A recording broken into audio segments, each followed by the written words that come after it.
Welcome to Horror After Midnight. I am your co-host, the one and only SaWGuy, joined today by my brother from another mother, KC. How's it going today? Going really good, man. Getting close to the end of these Halloween movies. I know, and you know what that means. We're getting closer and closer to spooky season. And what do we got today? With the Halloween 2018, this final trilogy just got released not too long ago. Oh, okay. So I'm cool with this one. I'm cool with this one, but you know what's funny? If we got H2O, would this one be H40? yeah, I think so. Because this shit was 40 years later, but they didn't call it H40, which I guess it doesn't have the same ring as H2O. Yeah, I guess not. I mean, everyone needs water, but I was gonna say Exactly. this is supposed to be the final series, but I did hear they're talking about possibly rebooting the whole thing again. Maybe I don't know. Oh man. So with this one was kind of interesting, and I really like how they did this one. But reboot after reboot, oh my god. How many reboots are we gonna have for this before they like just continue on with the same Michael Myers? How many times this actually well, before I get into it, we're talking about Halloween 2018 H40. And with this one, what Casey's referring to about the timelines, if you've been following us through this whole franchise, you know that you have the original one and two. You have Halloween 3, which Casey's rocking right there, which has nothing to do with Michael Myers, but it's still Halloween. Um, Return of Michael Myers, 4, 5, and 6. That's where Michael comes back. He's evil. He's the devil, I guess, and is what they say. And that one was good. And then they killed off that story arc to bring back H2O, which happens 20 years after the original. So it's 1, 2, H2O, then Resurrection, with the danger payment. Yeah, Um, must be. plus the foo. And then that one was so bad or critically panned that they killed it and they had to do another remake. So you got the Curse of Thorn, and then you have the H2O. So that's two versions right there, two timelines. Then you have the Rob Zombie ones, which we discussed. And, that's kind of its own great storyline because it was 1-2 punch and they just kind of end it just because, you had to be Joe Grizzly, bitch.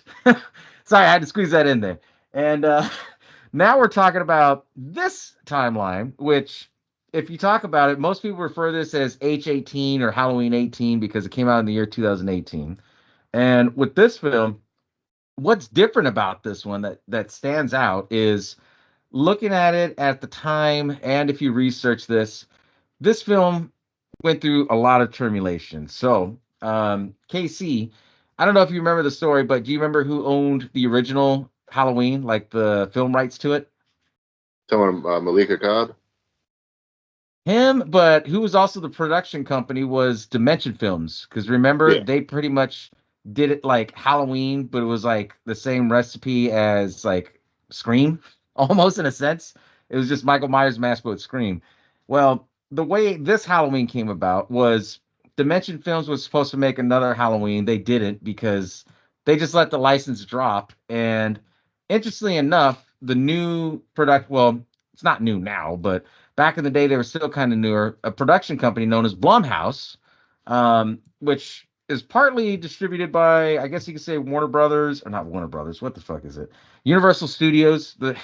Most of them all sound the same. Warner Brothers, Universal Studios. But Universal Studios picked this up from Blumhouse Productions, and Blumhouse picked this up, and they were able to work with John Carpenter of all people, who actually came back for this to help co-write this, and they were going to do a brand new trilogy to end the story. And when I first heard this, I was amazed. Like, what? Blumhouse is doing this? And I thought it was going to be cheaply made. But what'd you think when they first announced this? like wow, another one. But I mean, it's got a from watching it, you would think it's got a pretty decent budget. Um, when I first heard about it, I didn't really need more Halloween. But I mean, I guess people are always going to watch Halloween no matter what. It could go on for a very long time. People are still going to go watch it. Oh, yeah. I mean, we're still talking about 1978. And shit, that's almost 50 years old now when you look at it and think about it. We're in 2024, but I thought it was crazy when they said, oh, Halloween's coming back and it's a Blumhouse production. And I'm thinking, there's no way you can bring Halloween back unless you're going to completely reboot it again, which that would have been crazy to do because Rob Zombie just finished it, or you have to continue the story, right? And what I thought was the funniest thing is it was all rumored that, oh, Jamie Lee Curtis is coming back. And I kept thinking, there's no way she's coming back. She'd shit on horror for so long after she did Resurrection and said, I'm done with it. I signed the contract saying that I'm dead. That's why they killed her off in Resurrection, right? Yeah. And I guess she supposedly there's different sides to the story. I'm not trying to bash or anything, but they were trying to say that Jamie Lee Curtis, her career was kind of on the downward spiral. Nobody was really picking her up. And then, she came back to do a TV show, Scream Queens, which one of my favorites, which I thought was pretty cool, done by Ryan Murphy from American Horror Story, the writer. But after she did that TV show, because it was like a horror themed TV show, she got the itch to come back to horror because everybody missed her. And Yeah. that's one of the first things I think they got was to secure her for all three films. It wasn't just a one and done. They signed her on for three, which it was like, okay, now this is seeing something serious. And when they announced this and they said, okay, we're going to release it 40 years after. And they didn't code name it Halloween 40. They actually codenamed it just Halloween, which I thought was pretty cool. I mean, what do you think on the name on that? Well, the name is a little strange because in this timeline, it goes from Halloween 78 to Halloween 18. So Yeah. they're just both Halloween and Halloween. That's a little strange with the name. It should have been something different in the title. Unless you really follow the movies and know exactly what's going on. Just from the title alone, you would think, oh, it's a whole brand new reboot, but it's not really. I mean, it is, but it isn't. It's really confusing the way they did this one because this one you take the original story and then this one they change it to where she's no longer his sister anymore. So they did change some things up or whatever, but the name just stays the same as the original. So that's just a little weird. Yeah, and I can agree with that. I think what the name was, why they went with the original Halloween, is that they wanted to generate this for the new generation, 40 years after the original, and just bring it back like classic horror. I wonder if John Carpenter was the one that made that call. I don't know. But looking at the, behind the scenes stuff of what it was, this movie was directed by David Gordon Green, which he's done some work here and there, nothing too big really. I think honestly, his big break was actually doing this. The other thing that I thought was really crazy is the fact that John Carpenter worked on this as an advisor. Now, he didn't write it. You're going to get a kick out who wrote this, though, but it was David Gordon Green, the director, and none other than a comedian actually wrote this, Danny McBride, that Eastbound and Down guy. Oh, that explains that. Was it peanut butter on my penis part? I mean, yeah, there were some crude jokes in this one, but when I think of Danny McBride, I think of him in like all the Seth Rogen films and everything. And when I heard that Danny McBride was doing this, I was like, wait a minute. The only other movie that I know that he wrote, which was all right, was the Alien Isolation movie, or not Isolation, what was it? The last one that they did, like right after Prometheus. And Okay. I thought that was all right for him writing it because it was like an oddball story and he started it. But this one, he completely wrote the story with John Carpenter supervising. And then on top of that, he didn't act in this. So I thought, okay, maybe there's some potential because, we've seen it with Jordan Peele. Jordan Peele, I think, did okay with Get Out. Us was meh. And then the Twilight Zone he was doing at that time. Um, but yeah, that's interesting take on the writers. As far as who it stars with, of course, Jamie Lee Curtis. They got Judy Greer in here, which she's a well-known actor. This film kind of pushed her over a little bit to kind of make her good. Andy Machak, or Machek, however you want to pronounce it. She was the new younger version of Laurie Strode in this, the new protagonist. Um, I thought they did a decent choice on Michael Myers. It wasn't nobody that we would know, but they got a stuntman by the name of James Jude Courtney. And I think he did okay for an old man Michael. I mean, we'll break it down a little bit more, but I mean, real quick before I go down the list, what'd you think of the new Michael Myers, the stuntman guy? I mean, he did a really good job as Michael. The shape. I guess just not used to seeing like a really old man Michael. That was strange, but I get what they're going for. He's been locked up for 40 some years or whatever. So I mean, I get it. Yeah. But any other Michael would have never stayed in there that long. So I don't. It's just weird Yeah. because every other Michael broke out. He did eventually, but he waited a very long time. Yeah, this Michael was a little bit different. I mean, when you jump from Halloween 1 to straight to this 40 years later, I thought that was the biggest jump. I thought that was almost suicidal in a way because it's like, okay, you're abandoning a lot of the main big points in part 2 that kind of made Michael Myers so special and so unique and so weird. But as far as, you know, um, him playing Michael, I think he did okay for an old man style. It's just, he was really fit for being an older guy because I think he was in his 60s when this came out, or late 50s. Yeah, But I believe he that. yeah, he was a good choice, I think, for old man Michael.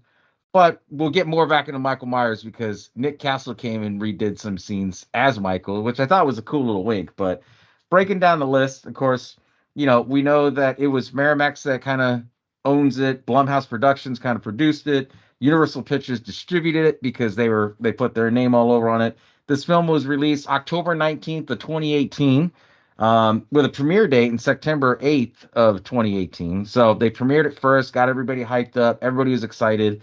Um, you're gonna laugh at this budget, but man, dude, this is insane. The budget for this film, I guess, is very old school. It was $10 million, right? This don't look like a $10 million movie. Um, the box office on this, as Slinky would say, was a freaking gangbuster. It broke out with about 260 million off a $10 million budget. That's awesome. Right? That's like classic original, 1978 Michael Myers with a budget of what, 20 grand? And then it made billions of dollars already at this point. Oh yeah, Yeah. yeah. They So, all do really well. Well, oh most yeah. of them. I mean, yeah, most of them, but in this day and age with the budgets in horror films, they keep going up and up and up and up and up, and they're not getting the results back, or they're barely breaking even. But at the time, you got to remember, 2018, we were away from the pandemic. Life was good. They had some great horror films that were coming out. But, you think about like the main icon killers. What was out? I mean, Texas Chainsaw had kind of died down a little bit after in 2014. So you had to have the next killer up. Who was it going to be? Of course, it had to be Michael, right? Yeah, because And I think at that time the Friday 13th lawsuit was still going on. I think so. Yeah, it didn't have nothing like none of the iconic slashers really coming out at that time. Oh yeah. So I mean, this one right here, you knew it was going to be a gangbuster. The fact that they were going to make money not only on the movie alone, but they were going to make movie or money on this movie based on the merch alone. And everybody knows when they have horror icons, you're going to have figures, you're going to have the masks, the costumes, the whole works. Like this was going to blow up.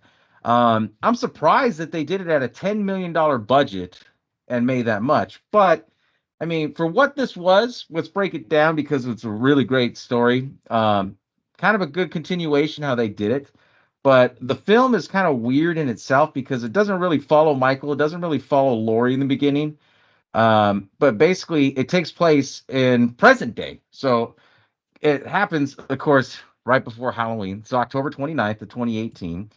The way it starts, which I think was a cool take, is that they follow these two people who are podcasters, and they talk about like criminal podcasting and stuff like that. And the film shows that they're following them, and they see this Indian guy who's Michael's new doctor, because obviously Donald Pleasance, rest in peace. He's passed away a long time ago after Halloween 6. They put in some of his parts, I guess you could say, like what he had said from voiceovers or whatever. But he had Yeah, this new doctor that took over, and this new doctor was kind of weird in the beginning, but we'll get to that later. But these podcasters go in there and they're talking to Michael, and I love this shot because he's sitting there like all chained up outside with this red and gray checkered pattern, and it kind of reminded me of like Stanley Kubrick's The Shining almost.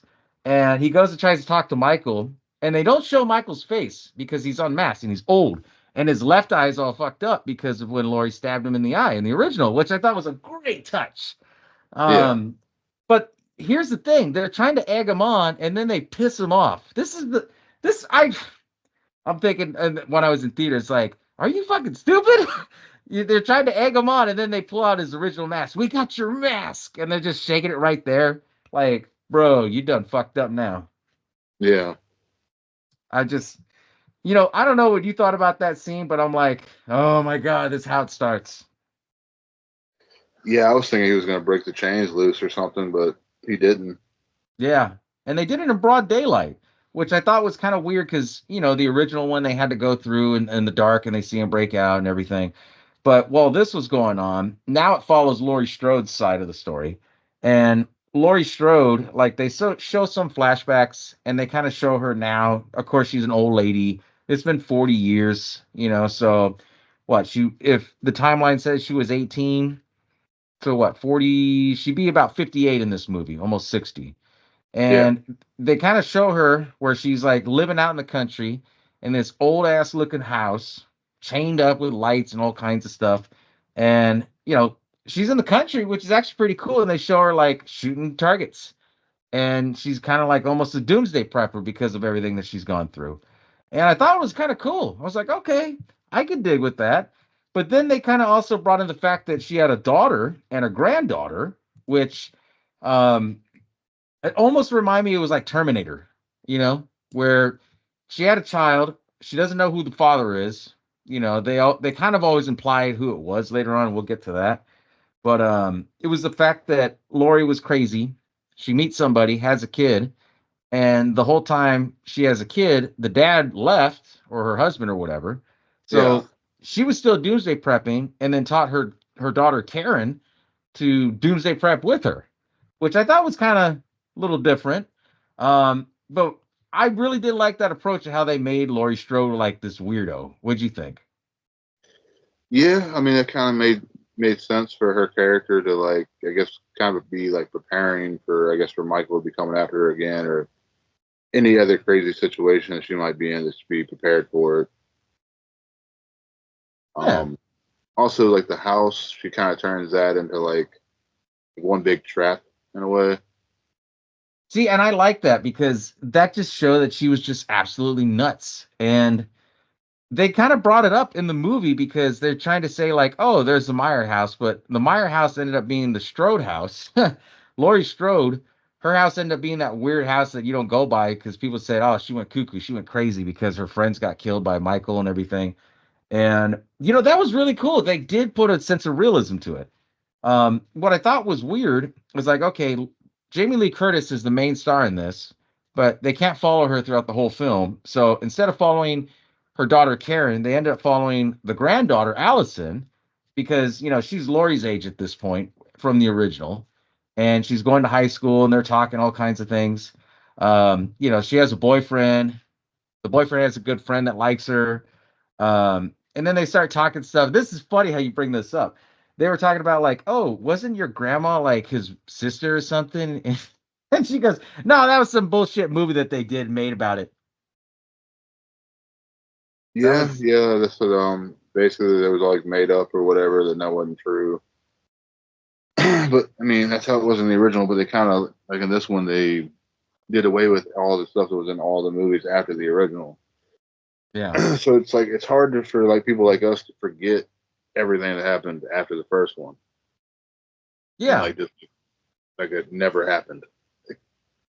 Yeah. And see, and that's I that was a shocker for me. I'm watching this film and I'm like, this is a shock. Like, wow, okay, so they're not brother and sister. So what reason does Michael have to go after Lori? Right? Is he just a freaking menace or does he want something from her? And that's what this whole film kind of ties about because now here it is on the 30th. It shows that Michael Myers is being transferred. Of course, they always got to transfer him like around Halloween, which you think they learned off the first one, right? Yeah, Um, but they didn't. And so as he's being transferred, this bus crashes and Michael escapes. And that's when it becomes kind of different because Michael escapes and then they show that he doesn't give a fuck. He's just brutal. That's what I like about this Michael because it shows that you know there's a dad and his son. They pull over and they see like all these people out and hurt. The dad tries to go and help. Michael kills him. But then it also shows that this little kid's like staring at him and he kills the little kid.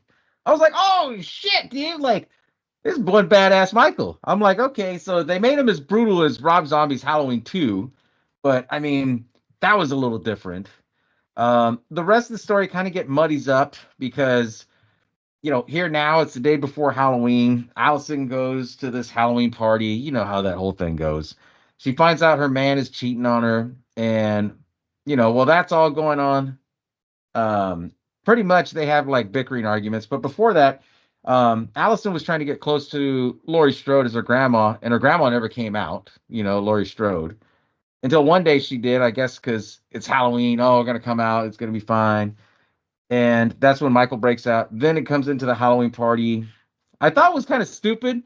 The dude, like, she was arguing with him. He picked up her phone and threw her phone in a bucket of cheese. Did you see that? Yeah, yeah, and he's dressed up like a woman, I think, is what he's going for. A Girl Um, Scout. yeah, something along those lines. And yeah, he throws it in the look. It looks like a bucket of cheese sauce or cheese dip or something. And he's like, "Oh, you Yeah, gonna get that?" dude. And if she would have taken the phone out, that would have been fine. But I'm like, what the fuck? You left it in cheese. Like, come on. You didn't throw it in the toilet. What the fuck is this? Um, Yeah, it it might have was been just cleaned off and been all right. I don't know. yeah. And it was crazy because like they just kind of go through that whole scene and they show all the teenage drama, whatever.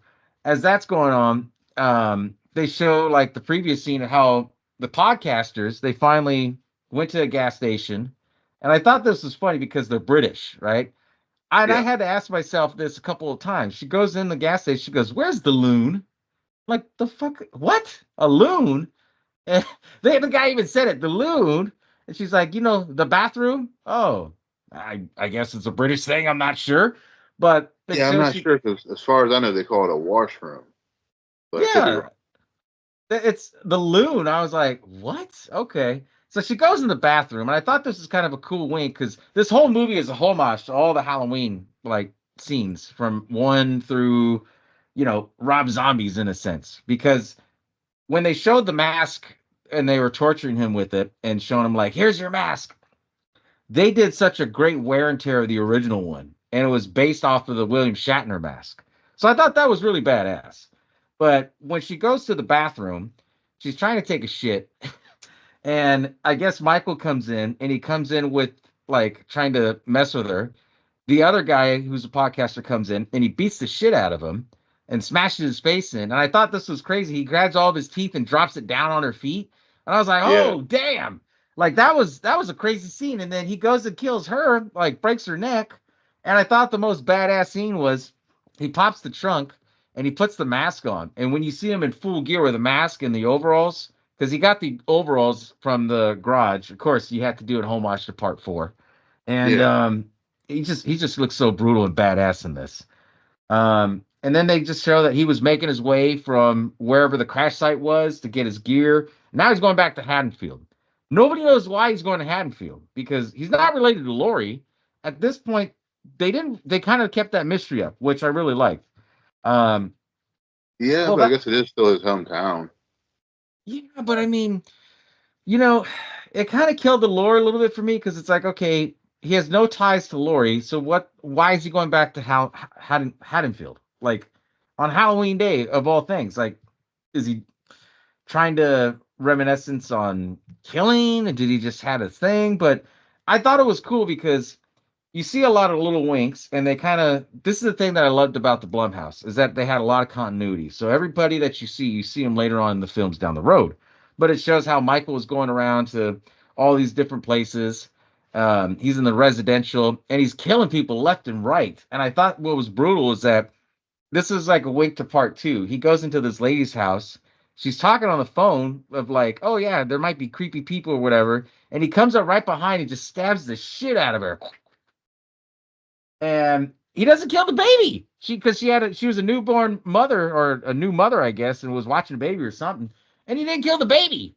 Of all things, I'm like, wow, Yeah, I thought he might, but then he missed that opportunity. yeah. And I thought that was kind of weird, and it was It all is, right. but like I, this being like like a Hollywood movie, mhm. a lot of times they won't push like there's like certain lines they won't cross. I'm You like, know, they'll push the line where he kills a young kid but not a baby. So that don't make sense with Michael. Like you can't have one or the other, you know? Yeah. And I love how this almost was like Quentin Tarantino style. So they have a bunch of things going on, like Michael trying to fight his way to get into Haddonfield, the teenage drama, and the girl, Allison, her best friend was watching that one little kid, and that kid I guess he was a star of this film because he's over there talking about clipping his nasty ass toenails and shit, talking about how he likes this girl or whatever, and she's babysitting. And then she talks about like getting the kid to bed because her boyfriend was gonna come over, which is, homage to the original. Oh yeah, with that abracadabra. Yeah, and it's crazy because the boyfriend comes over and he has the pumpkin with the hard eyes and everything, talking about how he got a tattoo with the girl's name and they were gonna screw around, have sex or whatever. And then the kid kept coming down. He's like, "Hey, there's a man in my closet." She's like, "No, there isn't." And the room looks weird because there's all this shit in there, right? She goes in Yeah. there and then she tries to close the closet and it keeps pushing back, and all of a sudden it's fucking Michael. And the kid runs out, which is smart, and he's trying to save the girl, and the girl's like, "No, go, run, run!" And he just guts the shit out of her, kills the boyfriend. That was brutal. I'll give it that. I was really surprised because that I almost, they had to make it brutal because of Rob Zombie. That's what I think that they did. Yeah, that and this one, he's kind of just like basically killing randoms, like just at at will or whatever, because he's got no tie to any of these people. He's just Yeah, randomly killing people. and see, and that's what's so weird too is that it's just there wasn't a reason for Michael to come back, but you're building up to it. You're slowly building up to it, right? So as everything's going on, they have the fight. So Allison leaves with the best friend. The best friend like tries to make out with her, and then she's like, "Ew, I don't want you. You're the fat kid," or some stupid shit like that. And she goes off her own way. And the dude, like, he sees Michael and he's like, "Sorry, man. I'm just drunk. I like my best friend's girl, but, and that was kind of sad. And then, for him being the fat kid, Michael killed him, which I thought, oh, and the worst possible way by putting him on that fence with the poles. And Yeah, that was brutal. Um, and then they kind of talk about the sheriff, which kind of you get vibes that he was like Laurie Strode's man and he was the father of the daughter or whatever because of how they have this weird relationship. And they get into his side of the story about how he was there arresting Michael Myers in 78. And you find out more about that in the sequels. But you know, Laurie, she's kind of crazy, so she's hearing all the stuff on the radio, and that's where she locks the house on lockdown. They're trying to find Allison. She pretty much told her daughter, like, "Hey, you and your husband get over here right now. We're gonna lock this shit up because it's happening again." Allison's trying to run because she sees that Michael's after her, and something happens to where Michael gets incapacitated.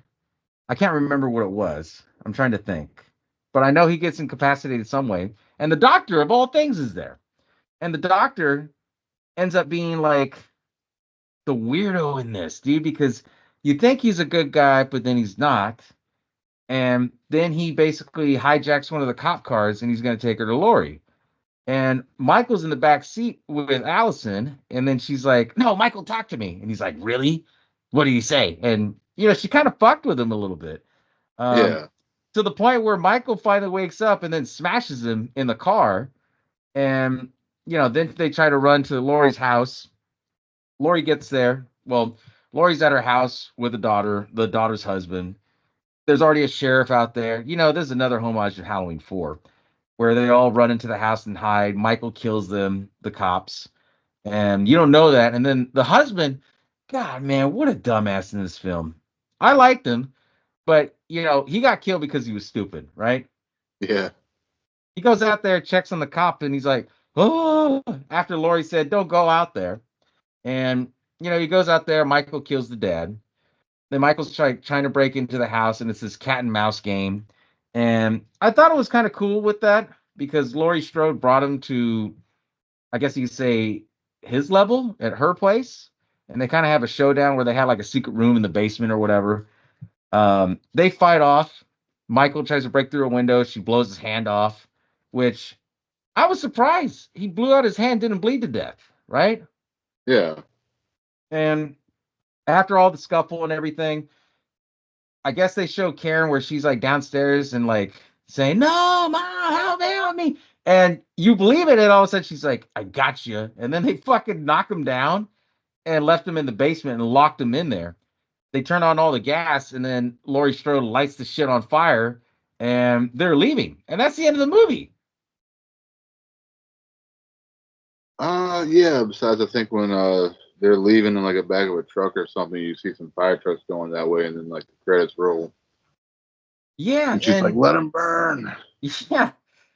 yeah, and that was Halloween 18 in a nutshell. And I know we probably talked a lot about it, but I mean, honestly, Halloween 18, as far as a reboot coming back in, because you got to remember, this film came out, what, 8 years after Rob Zombies? So in those 8 years, it kind of went up and down where they were going to do Michael Myers versus Pinhead because Todd Farmer was working on that. Then that got dropped. Then they were talking about making a Halloween 3D with Laurie Strode picking up the mantle, being crazy like Michael Myers and saying that it's the ghost of Michael Myers haunting her, which that would have been really weird. But I think it could have been doable with Rob Zombie if he came back to it. But then Dimensions lost the rights to the film. Blumhouse picked it up, and the rest is history. Yeah, yeah, that's true. The one thing that was kind of cool in this one, I think maybe in all of them, I can't remember exactly, but they do show the mask from Halloween 3. I thought that was kind of cool. Oh yeah, when they show like the kids running around and it's Halloween, there was so many winks in this film, and I give them a lot of credit. I really do because if you love horror films like us, especially the Halloween franchise, because I know you guys are watching this right now, it was really cool how they had that. Like, oh, there's a silver shamrock mask. They had the tag and everything on it. I really like that they put a lot of care and presentation for this. Execution wise, I think it was all right. I really did like how they did the mask because you can't be Michael Myers and have a shit mask, right? It's the Yeah, Halloween 4 concept. Remember how they showed the mask in the poster Halloween 4, and then you get a cheap one with a hair slick back? yeah. And this one, it's like a really well done aged mask. Looks like it's almost like skin that's been really aged. Yeah. And what was crazy is they did the same mold out of the original from the Captain Kirk mask. They even had the neck hole where she stabbed him in the neck from the pin from the Yeah, original. And I thought that was a nice touch. Um, you couldn't ask for a better Halloween film. If you wanted to watch these films and be done with, Halloween 78 and Halloween 18, you could watch side by side and call it a day. yeah, yeah. You could, but they didn't end it. They had to do this whole trilogy. But Yeah, I yeah, mean, could have somebody had to watched get it. paid. Believe that he burned up at the end of Halloween 18, kind of like how they did it in the end of Halloween 2, and just been done with it. Yeah, Yeah.